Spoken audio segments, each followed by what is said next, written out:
안녕하십니까. 행정학 기본 강의 제45강을 시작하겠습니다. 행정학 기본 강의는 1% 행정학을 교재로 사용하여 진행하고 있습니다. 45강의 주제는 제6편 재무행정론의 제1장 재무행정의 기초 원리가 주요 내용입니다. 교재를 함께 보시면서 진행하도록 하죠. 자, 45강부터 진행할 내용은 이제 재무행정론, 즉 정부의 돈의 조달과 관리에 관한 내용입니다. 이 재무행정이라는 것은 이제 모든 재정이라고도 하고요. public finance거든요. 돈을 조달하는 겁니다. 돈은 이제 그 정부 조직에 있어서의 어떤 혈액과도 같은 것이고요.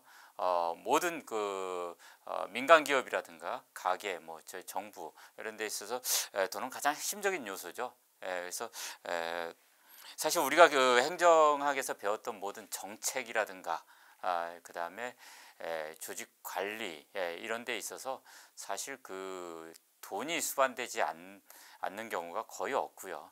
그래서 이 돈은 사실상 이 정부의 어떤 그 운영 성과의 가장 핵심적인 요소가 된다고 볼 수 있습니다.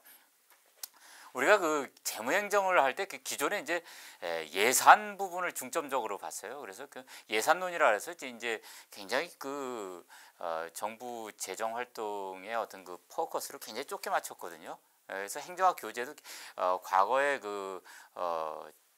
한 80년대 때 교재까지만 보면은 이제 예산론에 집중을 뒀습니다. 그러나 이제 2007년도에 국가재정법이 제정되면서 이제는 2000년대에 들어서는 그 단순한 그 예산이라는 것에만 포커스를 맞추는 것이 아니라 국가 재정 활동의 전반에 대한 효율적 관리 운영에 포커스를 맞춰서 굉장히 그 우리 재정론이죠. 정부 재무행정론의 연구 대상 범위 그리고 시험의 출제 범위도 상당히 확대됐다 이렇게 볼 수 있겠습니다. 그래서 여러분들도 이제는 예산에만 집중해서 공부하던 방식을 벗어나서 조금 더 그 재정의 범위, 그러니까 세입 측면에서는 뭐 조세라든가 그다음에 세출 측면에서도 좀 더 다양한 그런 그 범위 이런 쪽으로 확대하고요. 특히 요즘은 그 국가 채무 국가 부채 이런 부분이 굉장히 그 논란이 되고 있거든요. 그래서 재정 건전성도 굉장히 그 핫 이슈고요. 그래서 국가가 어떤 그 국공채를 발행을 해가지고 재원을 조달하거나 해외 차관을 도입하거나 이런 식의 다양한 그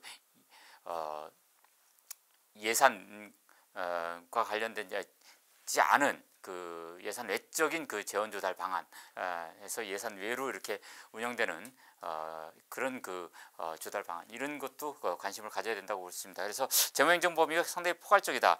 그래서 재무행정은 한마디로 말해서 정부가 어떤 그 운영을 하기 위해서는요. 정부 운영을 하기 위해서는 수입이 있어야 됩니다. 우리가 이것을 세입이라 그래요. 정부에서는요. 그러니까 그 정부 외에 민간 부분에서는 이거를 소득이라고 하죠. 이 민간 부분에 있어서는 이것을 이제 소득과 좀 대칭되는 개념입니다. 그 다음에 정부는 이것을 운영하는 과정에서 이제 이것을 세출을 합니다. 지출 행위죠. 돈을 사용하는 행위입니다. 그 민간에서는 이것을 소비라고 하고요. 소비하고 남은 거를 저축이라고 하죠.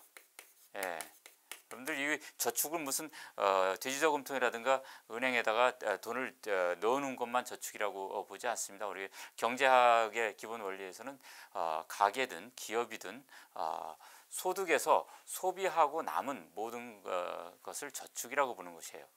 자, 정부 재정도 이렇게 세입과 세출의 종합적인 흐름을 전반적인 과정을 연구 분석하는 것입니다. 그랬을 때 이 정부가 기본적으로 추구해야 될 가치는요, 효율성하고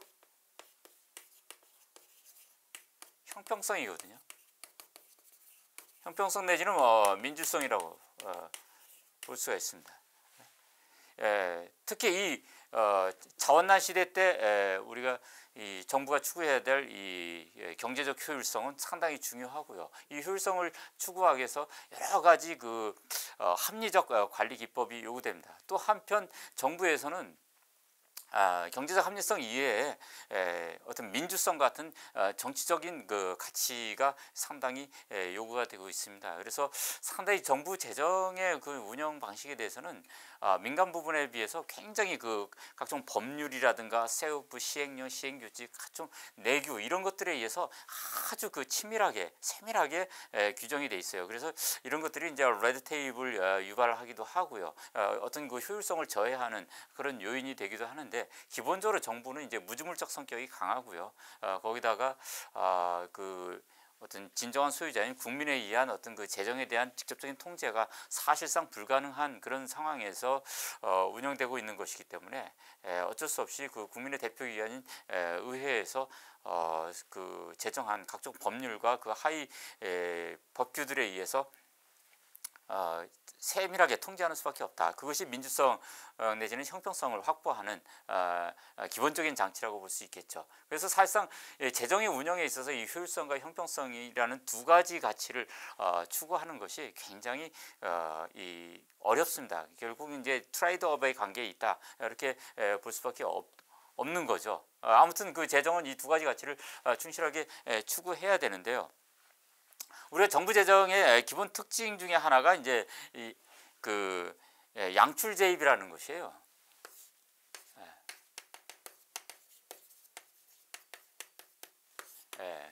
우리가 민간은 가계와 기업으로 구성되어 있거든요. 이 가계와 기업의 어떤 그 돈의 관리, 어떤 재무라는 거예요. 파이낸스의 기본 원칙은 양입 제출입니다. 그러니까 그 수입, 즉 소득이죠. 기업은 이제 보통 매출을 통해서 소득을 올리는데요. 하여튼 이 소득을 먼저 그 결정을 하는 거죠. 추정을 해서 소득액을 확정을 하고요. 그 소득에 따라서 지출을 결정하는 메커니즘이 가계 기업의 기본적인 파이낸스의 기본 원리예요. 이것에 대해서 정부는 상당히 좀 다르죠. 재정은 반대로 합니다. 양출재입이라는 원리죠. 먼저 쓸 거예요. 돈을 쓰는 겁니다. 돈이 나갈 것을 먼저 지출을 보통 이제 회계연도 단위로요. 1년간의 돈의 지출 규모를 전체 규모를 총 결정한 다음에 그것을 가지고서 그것에 근거해서 1년간의 세입, 뭐 조세수 징수액이라든가 이런 세외 수입이라든가 다양한 세입들 이런 것들의 총량을 결정해 나가는 이런 원리를 따르고 있습니다. 참고로 뭐 양출재입의 원리라는 것의 원리는 상당히 오래됐어요. 이제 중국 당나라의 어떤 그 양념이라는 그 사람이 중국 덕종 때 그것을 이제 그 건의해 가지고 이 재정 개혁의 하나의 그 정책으로서 양출재입의 원리가 도입이 된 겁니다. 그러니까 정부가 이제 그 중국 당나라 때 보면은 굉장히 그 안사의 난이라든가 이렇게 피폐해진 정부 재정을 어떻게 보면 재건할 것이냐 이런 문제를 논의하다가 그 전까지는 계속 그 정부도 양입 제출의 원리를 했거든요. 들어올 그 돈을 먼저 계산한 다음에 그 나갈 것을 결정하는 이런 원리였는데 이때부터 정부 재정을 이렇게 전환하면서 조세 징수 규모를 결정하기 전에 나갈 것을 먼저 결정하는 이런 방식으로 한 거죠. 사실 이런 것이 이제 정부 재정의 기본 원칙인데 뭐 대부분의 나라에서 이렇게 합니다. 근데 이것이 갖고 있는 위험한 요소가 있어요. 이제 정부의 이제 당위성에 근거해 가지고 공공 서비스를 즉 공공재를 이제 공급해야 되는 정부 입장에서 먼저 나갈 것을 결정한 다음에 수입을 조세 징수를 결정한다라고 이렇게 하는 것인데 이것이 잘못하면은 이제 재정 적자를 합리화시키는 그런 것으로 사용될 수 있는 그런 논리 체계다라는 것입니다. 아무튼 민간 재정하고 정부 재정하고는 이렇게 본질적으로 어떤 다른 것입니다. 그러니까 민간 재정은 기본적으로 효율성을 추구하는 거죠. 이건. 예, 효율성에 근간을 두고 있는 겁니다. 예. 이에 반해서 정부 재정은 효율성 플러스 형평성이라는 두 가지 축을 두는 것이고, 사실상 양출 재입은 이 형평성 측면에다 둔 것이죠. 왜냐하면은 효율성에 지나치게 강조를 하다 보면은 기본적인 행정 서비스, 공공 서비스, 예를 들어서 사회보장 비의 지출이라든가 이런 것들이 수입의 제한으로 인해 가지고 그런 서비스들이 제대로 이루어지지 않을 때 사회적 약자들에 대한 그런 복지 서비스들이 제공될 수 없기 때문에 양출 나갈 것을 먼저 결정한 다음에 그에 따라서 경제 주체들한테 주세를 징수해서 수입을 얻는, 또 모자라면은 국공채 발행 또는 해외 차관 이런 것들을 통해서 조달하는 이런 다양한 방식을 사용하게 된다라는 거죠. 가게나 기업은 좀 다르죠. 예, 부채를 짊어지는 데 있어서 상당히 좀 한계가 있고요. 또 사채 발행이라는 것도 자유롭지 않고요. 신용대 문제도 있고요. 그래서 상당히 효율성을 추구하는 민간 부분의 파이낸스하고 정부의 파이낸스하고는 상당히 본질적으로 다른 원리에서 움직인다, 이렇게 볼 수가 있겠습니다. 예, 그래서 재무의 행정은 기본적으로 이제 우리가 연구 대상은 어떤 예산, 기금, 결산, 성과관리, 그 다음에 국가 채권 등입니다. 이것은 이제 예산, 기금, 그 다음에 결산, 성과관리, 그 다음에 국가 채무예요. 국가재정법상에서 우리가 재정의 대상을 이렇게 5가지로 설정을 하고 있습니다. 그래서 예산과 예산 외로 운영되는 기금, 그리고 총 지출에 대한 결산, 그 다음에 이런 재정의 운영 과정에 대한 성과관리, 그 다음에 예산 외로서 국가의 어떤 채무 문제, 이런 부분이 국가 재정에 대한 주요 연구 대상이고요. 이런 부분이 이제 좀 공공경제학, 미시경제학의 한 분야인 이런 부분하고 좀 다르죠. 이 공공경제학이라는 것은 정부가 어떤 지출 행위를 했을 때 그런 이제 지출 행위가 자원 배분의 효율성에 미치는 영향이 무엇이냐, 이런 것을 중점적으로 연구하는 것이고요. 오늘날 이제 재무행정의 연구 범위도 상당히 포괄적이고 학제적인 성격이기 때문에 공공경제학에서 다루는 상당한 부분도 사용을 하고 있습니다. 그래서 여러분들이 이 부분도 조금 관심을 가질 필요가 있다 볼 수 있겠습니다. 예, 자, 이 재정은 이제 시대적으로 이렇게 쭉 변해 왔고요. 전통적으로 이제 균형 재정 이런 것을 추구하다가 우리가 이제 복지국가화, 즉 20세기에 들어서 이제 복지국가화의 경향에 따라서 이제 행정국가로 이렇게 본격적으로 전환하면서요, 정부 재정 규모가 상당히 팽창을 했습니다. 그래서 이제 적자 재정도 상당히 늘어났고요. 이것에 대해서 이제 1970년대 이후에 이제 자원난 시대가 도래하면서 그리고 이제 정부 실패 현상이 심화되면서 국가 재정의 효율성에 대한 중심축으로 다시 이제 회귀하는 현상이 지금 벌어지고 있습니다. 그래서 지금은 물론 이제 형평성이라는 것도 상당히 중요한 한 축이긴 하지만 자원난 시대 이후에 등장한 감축관리 원칙에 의해서 효율적인 재정 운영에다가 상당히 중점을 두고 있다라는 것입니다. 이것은 이제 뭐 신공공관리론에 기반을 한 신자유주의적 재정 개혁들이 전반적으로 이루어진 것이고요. 우리나라에서도 2007년도에 국가재정법의 제정도 바로 이 재정의 효율적 운영에다가 방점을 두고 재정 개혁을 추진하는 차원으로 제정이 된 것이다, 이렇게 볼 수 있겠습니다. 자, 이제 우리가 정부와 시장에 대해서요, 이런 그 여기 시장이죠. 그리고 정부요. 정부와 시장에 대해서 이제 새로운 조망을 해야 됩니다. 20세기 후반에 이제 그 정부가 어떤 그 공익의 이제 중립적 추진자로서 바라보는 것이 아니라 여기도 시장경제 원리에 의해서 바라본다라는 것이죠. 그런 시각을 대표적으로 대변하는 것이 이제 공공선택이론이고요. 그 다음에 신공공관리론, 이런 것들, 이런 흐름들이 거기에 어떤 그 기본 원리로서 그 시각을 제공을 하고 있습니다.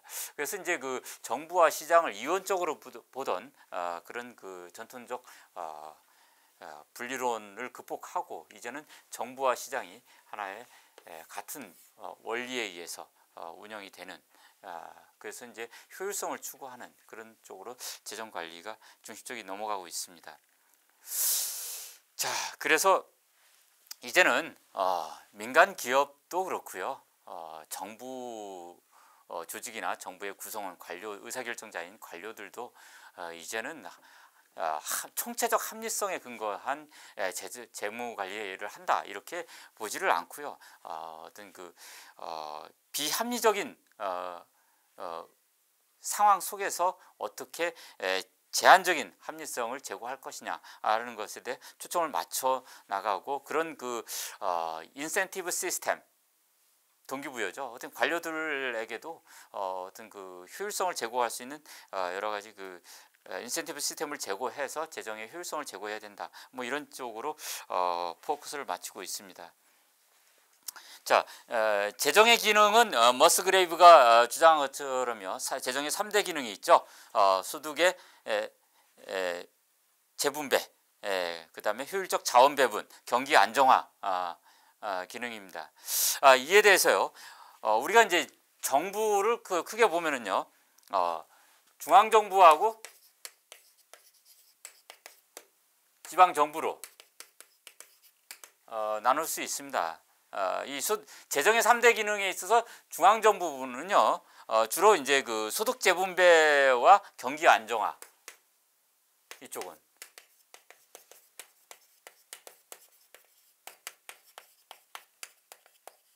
이 기능에 중점이 되어 있고요. 물론 이제 뭐 효율적 자원 배분도 추구하는데, 지방 정부는 효율적 자원 배분 은에다 더 중점을 두고 있다, 이렇게 볼 수 있습니다. 지방 정부가 효율적 자원 배분에 더 중점을 둔다라는 것은요, 어떤 의미냐면은 여기는 응익주의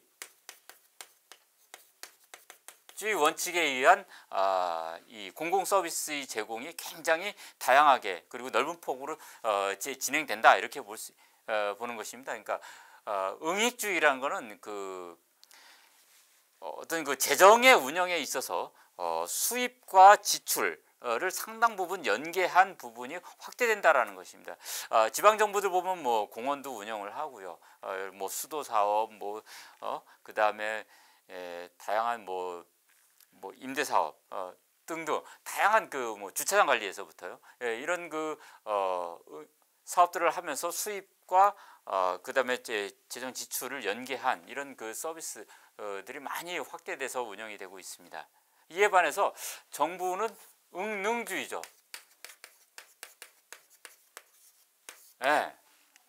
그래서 중앙정부는 응능주의 원칙에 의해서 특정한 세입과 세출을 연결하지 않고 총합적으로 어떤 그 형평성 차원에서 재정을 운영을 하는 측면이 강하다, 이렇게 볼 수가 있습니다. 자, 그래서 그 중앙정부에서 지금 재정 지출의 특징을 보면요, 이전 지출이 상당 부분이 많아요. 이전 지출의 확대가 이 중앙정부 재정의 아주 기본적인 특징입니다. 이 트랜스퍼 한다라는 것은요, 패스해 주는 것입니다. 그러니까 뭐 중앙정부가 지방정부에다가 각종 그 보조금이나 교부금을 제공을 하거나요, 아니면 사회복지 사업에서 그 어떤 그 복지 대상자들에게 돈을 다 현금 급여를 다 해주는 이런 방식들, 이전 지출적 성격이 상당히 많거든요. 이에 반해서 지방 정부는요, 결합 지출을 많이 합니다. 결합 지출이라는 거는 어떤 그 공공 서비스를 재화 영역을 이렇게 산출하는데 필요한 생산 재원들을 쭉 이렇게 조달을 해서 그것을 어떤 그 생산 과정을 거쳐 가지고 민간 부분에다가 이제 서비스 대상자에게 이렇게 그 공급하는 이런 서비스거든요. 이런 결합 지출이 확대됨으로써 응익주의적 성격이 상당히 강화되고 있다라고 보는 것입니다. 그래서 중앙정부와 지방정부의 이런 그 차이점도 잘 살펴보시기 바랍니다. 자, 그 우리가 정부 재정과 관련해서 우리가 또 하나 또 짚고 넘어야 될 것은요, 재정 적자의 문제입니다. 재정 적자라는 것은 총 세입보다 세출이 많은 것을 재정 적자라고 합니다. 그러면 정부는 세입보다 세출이 많으면은 어떻게 지탱을 하느냐? 이 부족분을 메워야 되는데요. 그 부족분을 메우는 방안은 기본으로 그 공채 발행이에요. 국공채를 발행해서 조달을 하고요. 이도 안 되면은 해외 차관을 도입합니다. 정부나든가 이제 지방자치단체들은 이 국가는 기본적으로 공신력이 상당히 높기 때문에요, 굉장히 낮은 금리로 뭐 IMF라든가 이런 데서 이제 돈을 빌려오는 거죠. 융자를 받아오는 건데 이걸 차관이라 그래요. 이도 안 되고 저도 안 되면 뭐 어떻게 메꾸겠습니까? 화폐 발행이에요. 바로 이 수단이 있기 때문에 정부는 재정 적자를 상당히 장기간 내에 거의 지금 항구적이라고 볼 수 있죠. 이거를 할 수 있는 것입니다. 민간 부분이 가게나 기업이 뭐 대기업이든 중소기업이든 간에요, 이 적자, 그러니까 파이낸스의 적자를 지속적으로 가져갈 수 없는 근본적인 이유는 여기에 있는 것입니다.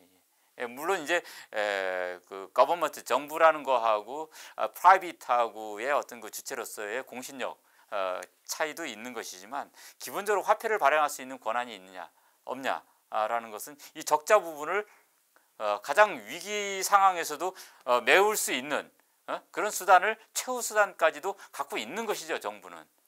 바로 이 부분이 사실상 이제 도덕적 해이를 야기시킬 수 있는 것입니다. 주인이 없는 정부 조직에 있어서 이 화폐 발행권까지를 가지고서 이 재정 적자를 항구화시킬 때, 사실 그 이 화폐 발행이라는 것은 돈이 어디서 생기는 것이 아니고요, 결국은 화폐 발행을 하면은요, 한국은행이 이제 화폐 발행을 하지 않습니까? 화폐 발행을 한다라는 거는 한국은행이 가게나 기업한테 돈을 꾸는 거예요. 여러분이 봤을 때 나는 한국은행에 뭐 돈을 꿔준 적이 없는데 화폐 발행이 어떻게 돈을 꿔주는 거냐, 이렇게 의아해하실 분 있을 것 같은데요. 이 화폐 발행이라는 것은 근본적으로 정부가 가게나 기업으로부터에 있는 주머니에, 금고 안에 있는 돈을 뺏어가는 겁니다, 몰래. 극단적인 이 약탈 수단이 이 화폐 발행입니다. 상당히 위험한 거죠. 그러나 이 화폐 발행이 이제 지속되고 있는 것이고, 우리나라 같은 경우 이제 그 중앙은행인 한국은행이 화폐 발행을 독점권을 갖고 있거든요. 그런데 중앙은행이 이제 정부의 소유고요. 전에 정부 출자 은행이고, 이 공적 기관이기 때문에 독자적인 의사결정을 하지 못하거든요. 물론 이제 금융통화운영위원회를 통해서 결정을 한다 그러지만 최종적으로는 그 대통령의 통제를 받는 기관이기 때문에 인사권을 갖고 있지 않습니까? 그래서 이게 상당히 좀 위험합니다. 그래서 미국에서는 이 화폐 발행권을 중앙은행을 이 공적 기관에 두지 않고 연방준비제도 이사회라는 사적 기관에다 두죠. 연방준비제도 이사회는 정부의 출자 기관이 아니에요. 연방정부가 출자한 것이 아니라 민간의 상업은행들이 공동 출자해서 설립한 은행입니다. 특수은행이죠. 정부가 그래서 연방준비제도 이사회에 대해서 사실상의 지배권을 행사할 수가 없는 게 미국의 시스템이에요. 상당히 이런 재정 적자 문제가 상당히 심각합니다. 그래서 지금 그 최근 언론 보도에서도 계속 나오듯이 지금 정부 재정 적자가 굉장히 확대되고 있고 뭐 정부 부채가 뭐 800조 원이다. 그리고 뭐 가계 부채 뭐 1000조 원, 기업 부채 1500조 원 뭐 이렇게 해가지고 눈덩이처럼 이렇게 늘어나고 있는 것이 문제입니다. 자, 재정 적자는 기본적으로 이제 특히 경기 안정화를 위해서 이루어지는 것이거든요. 재정 적자가 추진되는 기본 틀은 이제 케인즈 이론에 의해서 유효수요 원리에서 이루어지는 것입니다. 그래서 정부가 재정 적자를 통해서 그 불황기에는 재정 적자를 확대하고 그 다음에 호황기에는 긴축 재정을 통해 가지고 이렇게 경기를 조절하기 위해서 이루어지는 것이다. 이렇게 볼 수가 있겠습니다. 다음으로는 우리 재정의 범위와 어떤 그 구조에 대해서 알아보도록 하겠습니다. 이 재정은 이제 보통 공공부문이라고도 하는데요. 재정은 그 표에 나와 있듯이요. 일반 정부하고 이제 공기업으로 구성되어 있습니다.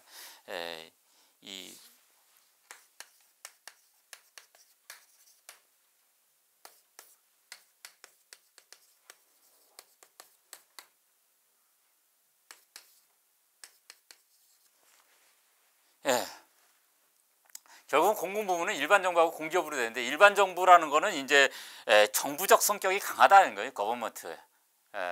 그러니까 강제로 조세를 징수해 가지고 수입을 지출을 하는 필요한 부분은 조세를 다 충당하고 아니면 국공채 발행을 해 가지고 한다. 뭐 이런 식으로 어떤 그 퍼블릭 파이낸스의 성격이 강한 부분을 일반 정부로 하고요. 이것에 대해서 상당히 퍼블릭하지만 기업적 성격이 강한 거 이거를 공기업으로 하죠. 이 공기업에는 이제 정부 기업이 있고요. 또 비정부 기업들이 있어요.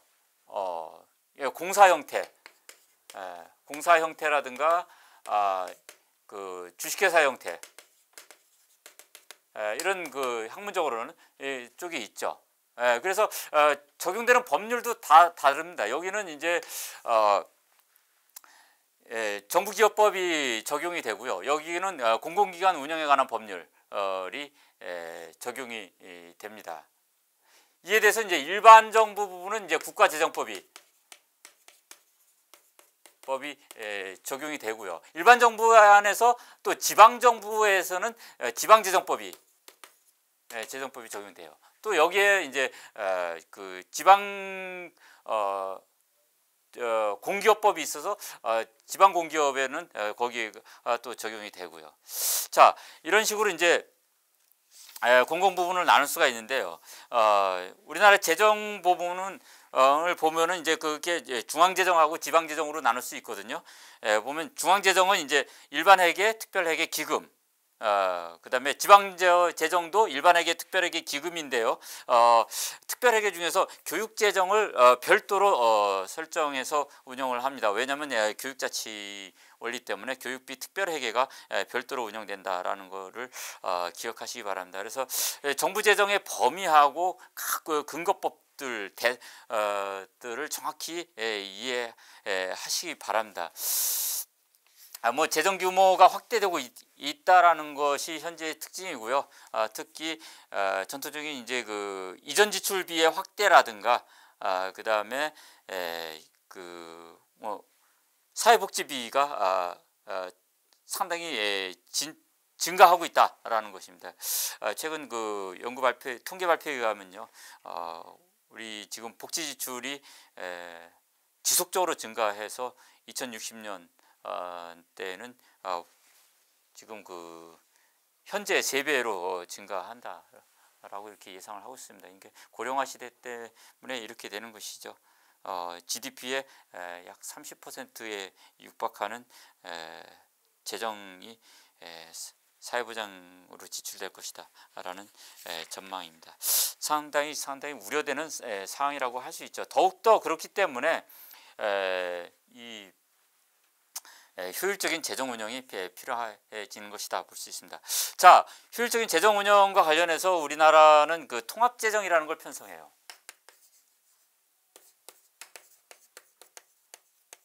이 통합 재정의 문제는요, 여러분들 시험에 아주 잘 나오고요.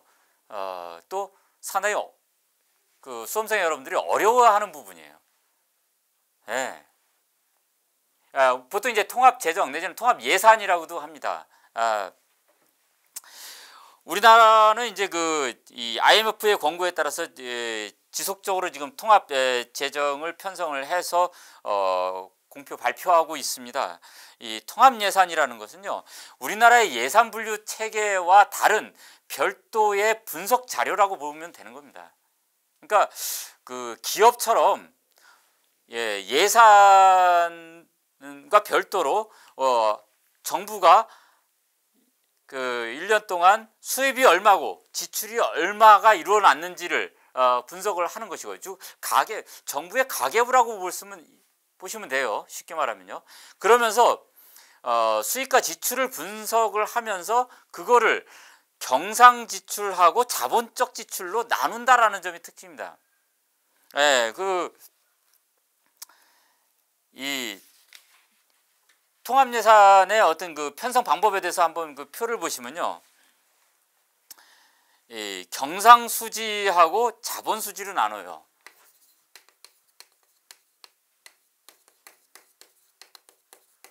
경상수지라는 거는 매년 고정되어 있는 수입과 지출로 운영을 해야 되는 것이다 이거예요. 뭐 예를 들어서 인건비, 그다음에 건물 운영비, 이런 식으로 나가는 것이 경상이죠.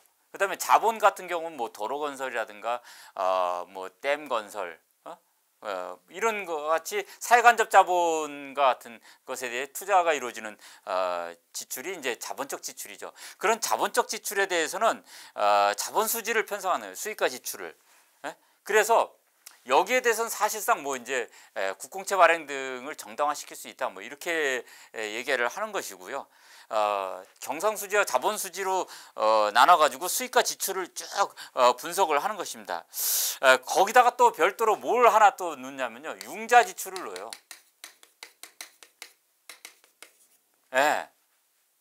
정부가 또 기업이라든가 이런 쪽에다 많은 융자를 해주거든요. 정책자금이라는 형태로요. 융자 지출을 하죠. 그러면 융자를 해준 거는 또 나중에 또 만기가 돌아야면 회수가 되지 않습니까? 상환하니까요. 그럼 융자 수입이 있게 됐습니다. 그러면 순융자 지출이 나오죠, 여기서. 그러니까 정부가 순수하게 꿔줘 가지고 시중에서 돌고 있는 돈이 얼마냐라는 것이 여기서 융자 지출과 융자 수입의 차액으로 순융자 지출, 즉 수지차가 여기서 계산이 돼서 나오는 것입니다. 그래서 이 부분을 가지고 수지차를 계산을 해서 정부 재정이 지금 수입보다 지출이 얼마나 많으냐, 적냐, 즉 재정 적자냐, 흑자냐. 그러니까 재정 적자와 적자인 경우 재정 적자 요인이 어느 부분에서 발생하고 있는 거냐, 특히 경상적 지출 부분에서 발생하는 거냐, 자본적 지출 부분에서 발생하는 거냐, 융자 지출 부분에서 발생하는 거냐, 이런 것을 명확히 해가지고 이거 지금 재정 적자인데 경상수지 부분이 악화돼가지고 여기서 재정 적자가 늘어나, 그러면 인건비 줄여, 이렇게 하자, 이게 통합재정의 기본 아이디어예요. 여기에다가 이제 보전재원이라는 걸 설정합니다. 보전재원이라는 건 뭐냐면은 자, 여기서 적자가 발생하면 어딘가서 메꿔야 되거든요. 예? 그 메꾸는 것이 이제 차입이거든요. 그래서 정부는 국내에서 차입하기 위해서 뭐 어떤 국채를 발행할 수도 있고요. 아니면 한국은행에서 정부가 돈을 꼬을 수 있는 겁니다. 예? 정부가 한국은행에서 돈을 많이 꼬아요. 예, 한국은행은 돈이 어디서 나냐고요? 아까 말씀드리지 않았습니까? 돈을 찍어내면 되는 거거든요. 예? 그게 인플레이션을 유발하는 겁니다. 예, 이 국내 차입으로는 이제 그런 식으로 이루어지고요. 해외 차입도 이렇습니다. 그래서 국내 차입과 해외 차입 이런 식으로 해서 보존자원은 부족한 부분을 메꿔주는 위해서 조달한 돈이 얼마냐 이런 부분에서 나오는 겁니다. 자, 이런 식으로 해가지고 수지를 분석하는 것이 통합재정 내지는 통합예산이라고 합니다. 이 통합재정을 할 때요, 우리가 그 통합재정의 이 편성 범위를 상당히 확대를 했습니다. 그래서 지금 그 표에서 나와 있는 것처럼요, 통합재정의 범위는요, 비금융 공공부문이에요. 그러니까 일반 정부, 즉 중앙 정부하고 지방 정부 플러스 공기업 부분인데, 이 공기업 중에서 금융공기업은 제외하고 있습니다. 대표적인 것이 이제 각종 기금을 운영을 해가지고 융자를 해주는 그런 금융공기업들은 다 제외를 시키고 있습니다. 거기다가 이제 사회보장성 지출을 하는 것들, 예를 들어 가지고 뭐 국민연금이라든가 공무원연금 이런 것들은 다 통합재정에서 제외를 하고 있다라는 거죠.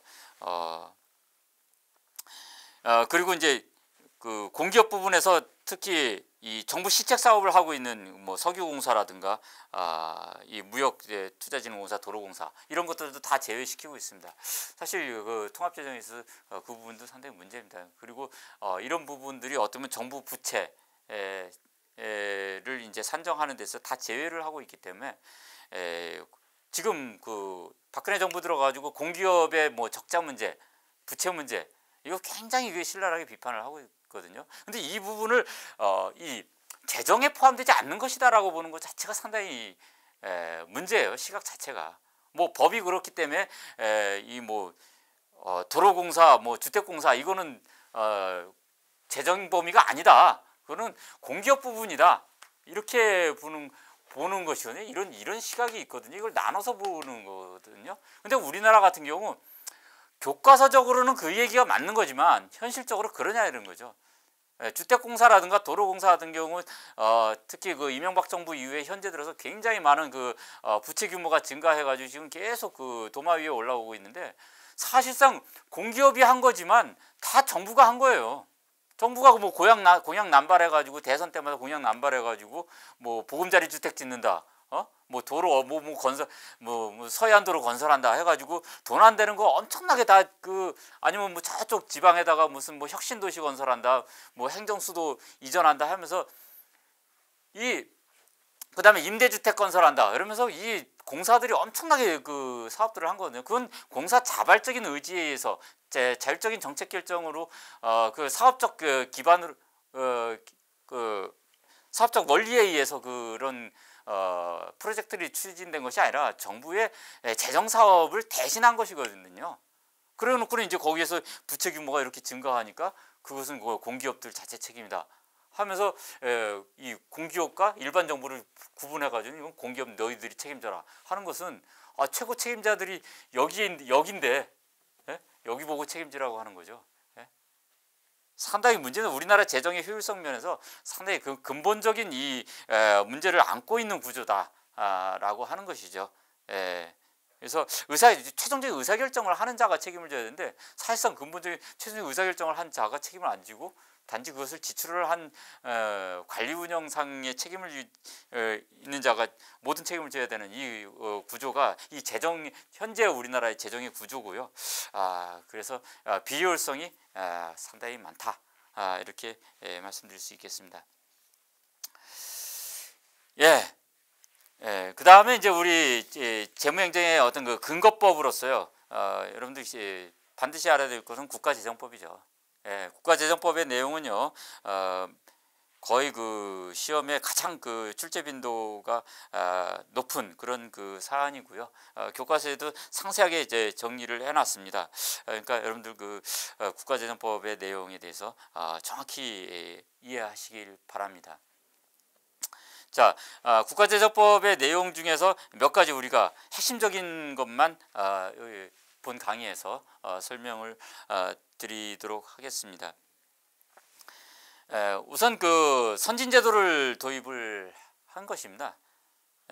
중기재정계획을 수립을 하도록 해서 5년 단위의 중기재정 운영계획을 수립하도록 했고요. 그 다음에 탑다운 예산제도라 해서 총액 배분 자율편성제도라는 것입니다. 그래서 이제 그 중앙예산기관에서 지출 한도를 설정을 해가지고 각 그 중앙간서에서 그 범위 설정된 그 범위 내에서 자율적으로 예산안을 편성하는 제도고요. 그 다음에 그 여유재원을 신축적으로 운영할 수 있도록 이것은 뭐냐면은 예산은 일반회계, 특별회계, 기금으로 구성되어 있거든요.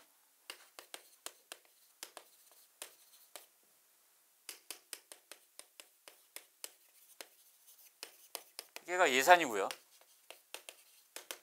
그 다음에 예산 외로 운영되는 것이 기금입니다.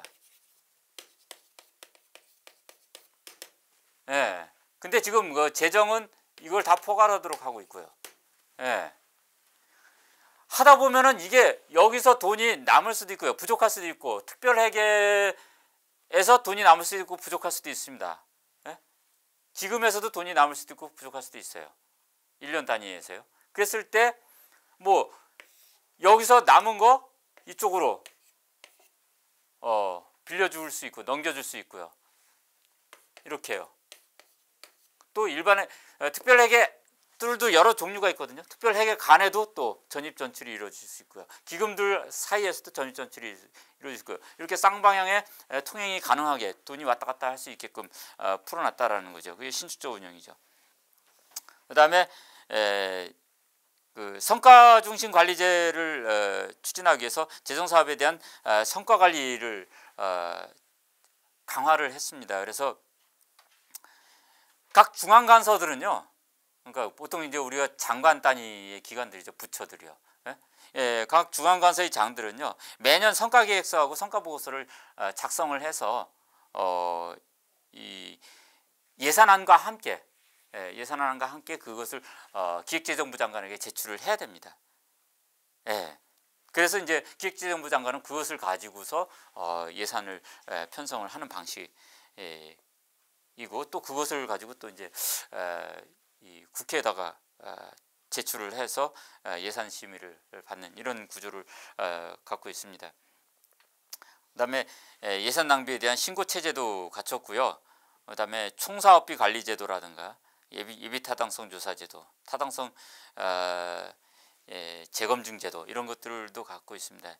이 총사업비 관리 제도라는 것은 이 대규모 사업에 대해서 이 총사업비가 얼마가 드는지를 기획재정부 장관이 이것을 관리해 나갈 수 있도록 이렇게 하는 제도입니다.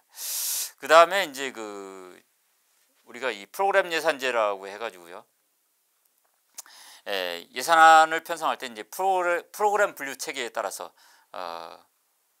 작성할 수 있도록 이렇게 했습니다. 이것은 이제 프로그램 예산 제도는 기본적으로 이제 성과 관리 체계를 만들기 위한 기본 구조예요. 그다음에 이제 투명성을 확대하기 위한 제도가 이제 재정 정보를 매년 여러 가지 신문이라든가 그다음에 온라인을 통해서 공표하도록 했고요. 그다음에 불법 재정 지출에 대한 국민 감시 제도를 해서요. 이 성과금을 지급할 수 있도록 했습니다. 뭐 공무원도 할 수 있고요. 아니면은 일반 시민도 할 수 있습니다. 그래서 어떤 시정 요구를 하고 또 좋은 제안을 해서 예산 절감 또는 수입 증대 이런 것들이 있을 때는 성과금도 지급할 수도 있도록 이렇게 했습니다. 그 다음에 재정 건전성을 강화하기 위해서요. 추가 경정 예산이 굉장히 남발되고 있는 그런 건데요. 우리 지방자치단체들도 이제 뭐 추경 예산 굉장히 많이 합니다. 중앙정부보다 더 횟수가 많고요. 이 추경 예산의 편성 요건을 좀 강화를 했습니다. 그다음에 세계잉여금을 사용 순서를 정했어요. 아무데나 쓸 수 있는 게 아니라 세계잉여금이라는 것은 보통 이 쓰고 남은 돈을 세계잉여금이라고 보는 겁니다. 그러니까 지출을 쭉 했는데 1년간 또 세입은 쭉 이루어지거든요. 세입이 지출보다 더 많은 거. 요것이 이제 세계잉여금이 되겠습니다. 그다음에 국가 채무관리 계획을 또 수립을 하도록 했습니다. 그래서 국가 부채를 좀 관리해 나가도록 했고요. 조세감면 관리 제도도 해서 조세지출 예산제를 공식적으로 이렇게 도입을 해서 조세지출 예산서라는 것을 작성해서 국회에 제출하도록 의무화했습니다. 그래서 이제 정부가 기업 등을 대상으로 해서 국세를 감면하는 것을 무한대로 할 수 있는 것이 아니라 일정한 한도를 설정을 해서 할 수 있도록만 셀링을 여기 설정했다라는 것이고요. 그다음에 이제 특이한 것이 이제 성인지 예산 결산 제도라는 것입니다. 이제 예산이 남성과 여성에 어떤 영향을 미치는지 이런 것들을 분석한 예산과 결산서를 작성해서 국회에 제출하도록 이렇게 했습니다. 자, 그 외에도 이제 많은 재정 혁신안들이 채택이 돼서 국가재정법에 규정이 됐습니다. 그래서 여러분들께서 이 국가재정법의 주요 내용을 숙지하시기 바랍니다. 국가재정법 위에 이제 정부 기업예서법은 이제 정부 형태의 공기업에 적용이 되는 것이고요. 여기는 이제 특별 회계로 운영이 될 수 있도록 규정을 하고 있습니다. 그 외에는 이제 공사 형태라든가 주식회사 형태 공기업은 2007년에 제정된 공공기관 운영에 관한 법률이 적용이 됩니다. 그 다음에 이제 국고금관리법도 상당히 중요해요. 국고금관리법에서의 가장 핵심적인 어떤 변환이라고 하면은 국고수표 제도를 폐지하고 계좌이체 제도로 전환을 했다. 라는 것이고요. 그다음에 관서 운영 경비 제도를 도입을 했다라는 그러니까 기존의 도급 경비라든가 일상 경비를 관서 운영 경비로 통합해서 효율적으로 관리하도록 이렇게 했다라는 것입니다. 그다음에 기존의 예산회계법상의 지출한도제 통지제도라는 걸 폐지했어요. 이거는 뭐냐면은 지출관이 기존에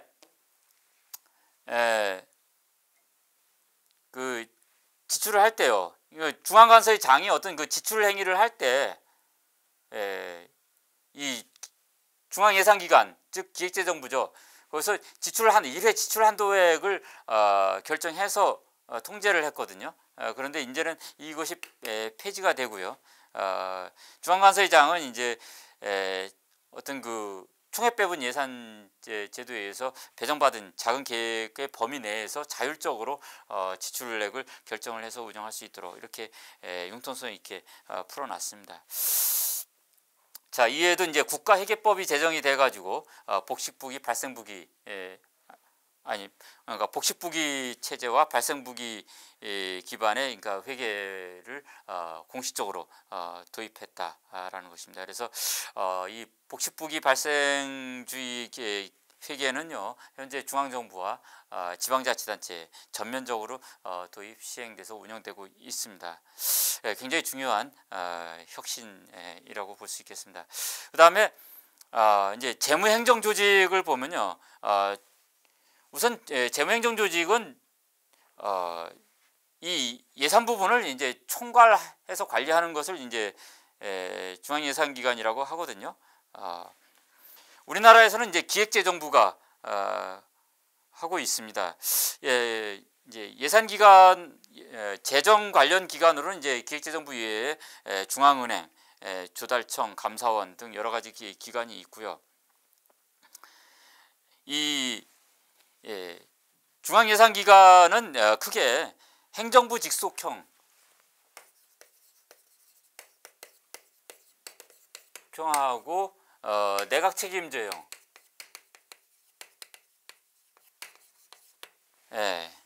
이렇게 두 가지로 나눕니다. 이 행정부 직속형은 미국이 대표적인데요.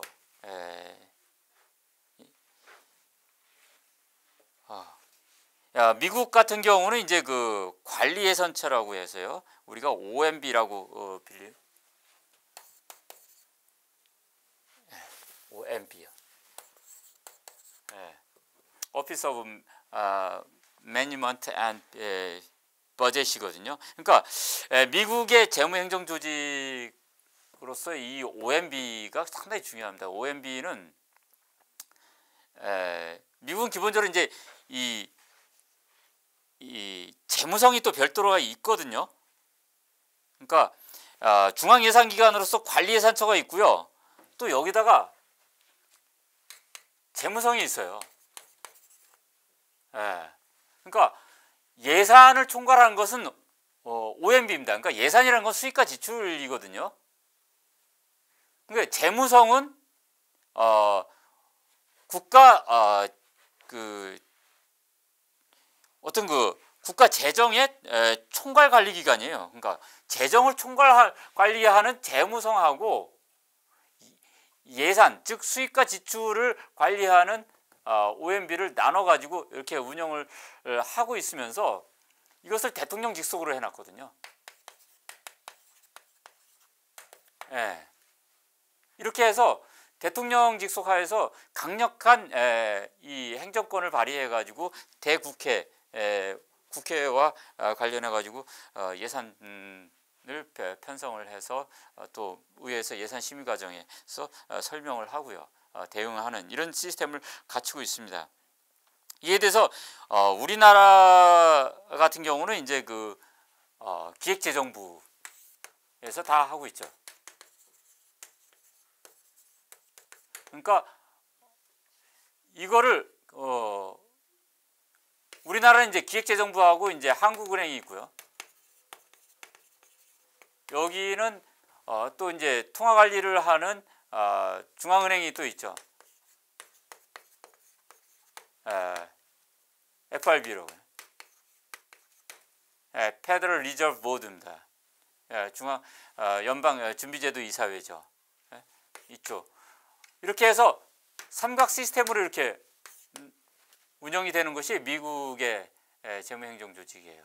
이에 대해서 우리나라는 이제 기획재정부가 모든 그 수입과 지출, 그 다음에 재정정책 이런 것들을 총괄해서 운영을 하고 있고요. 그래서 통화관리는 한국은행이 하고 이렇게 이원 체제로 운영이 되고 있다. 이건 3원 체제로요. 이런 것이 특징이 있습니다. 자,